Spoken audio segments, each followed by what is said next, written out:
শ্মশানের পাশের শেষ বাস একটি বাস্তব ঘটনার অনুপ্রাণিত বাংলা হরর গল্প। রাত তখন প্রায় 11:30। হাওড়ার একটা ছোট্ট বাস স্ট্যান্ডে দাঁড়িয়েছিল অরিন্দম। কলকাতায় কাজ সেরে ফিরতে ফিরতে অনেক রাত হয়ে গিয়েছিল।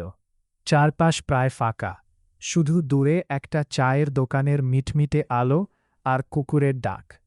লোকজন বলতো ওই রাস্তাটা রাতে এড়িয়ে চলাই ভালো, কারণ মাঝপথে একটা পুরনো শ্মশান আছে। সেখানে নাকি বহু বছর আগে একটা বাস দুর্ঘটনায় আগুন লেগে অনেক লোক মারা গিয়েছিল। অরিন্দম এসব বিশ্বাস করত না। হঠাৎ কুয়াশার মধ্যে থেকে একটা পুরনো বাস এসে দাঁড়াল। বাসটার নাম্বার প্লেট আধা ভাঙা, সামনে কাঁপতে থাকা লাইটে শুধু লেখা শেষ যাত্রা।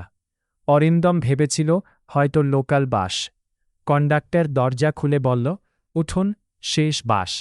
লোকটার গলা অদ্ভুত ঠান্ডা, যেন অনেক দূর থেকে আসছে। বাসে উঠে অরিন্দম দেখল ভেতরে মোটে 5-6 জন যাত্রী। সবাই চুপচাপ বসে আছে, কারো মুখ স্পষ্ট দেখা যাচ্ছে না। বাসের ভেতরে একটা পড়া গন্ধ। সে জানালার পাশে গিয়ে বসল। বাস চলতে শুরু করল, কিন্তু অদ্ভুত ব্যাপার হল রাস্তার কোনো শব্দ নেই, না হর্ন না বাইকের আওয়াজ, শুধু বাসের ইঞ্জিনের ঘড়ঘড় শব্দ। কিছুক্ষণ পর অরিন্দম খেয়াল করল বাসের সব যাত্রী একই দিকে তাকিয়ে আছে, তার দিকে। ধীরে ধীরে, নিঃশব্দে তার বুকের ভেতরটা কেঁপে উঠল। সে ফোন বের করে সময় দেখতে গেল, কিন্তু ফোন বন্ধ, অথচ কিছুক্ষণ আগেও চার্জ ছিল 60%।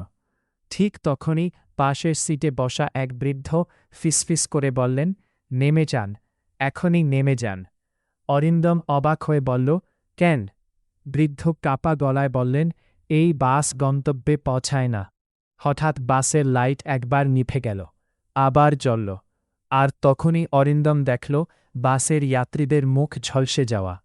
কারো চোখ নেই, কারো গালের মাংস গলে নেমে গেছে, যেন আগুনে পুড়ে মারা গেছে সবাই।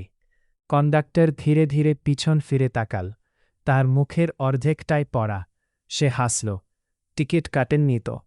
অরিন্দম চিৎকার করে দরজার দিকে দৌড়াল, কিন্তু দরজা বন্ধ।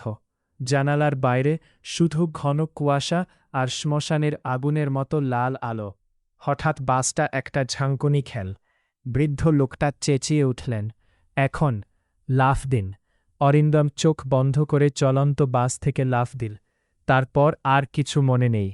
পরদিন সকালে রাস্তার ধারে তাকে অচেতন অবস্থায় পাওয়া যায়। মাথায় চোট ছিল, জামাকাপড় কাদায় ভরা। লোকাল গ্রামের মানুষ তাকে দেখে ভয় পেয়ে যায়, কারণ যেখানে তাকে পাওয়া গিয়েছিল সেখানে বহু বছর আগে সত্যি একটা বাস দুর্ঘটনা হয়েছিল। আর সবচেয়ে ভয়ঙ্কর ব্যাপারটা পরে জানা যায় যে বৃদ্ধ লোকটা তাকে বাঁচতে বলেছিল, সেও ওই দুর্ঘটনায় মারা গিয়েছিল। আজও নাকি গভীর রাতে সেই রাস্তায় কুয়াশার মধ্যে একটা পড়া বাস দেখা যায়। সামনে শুধু একটাই লেখা থাকে, শেষ যাত্রা।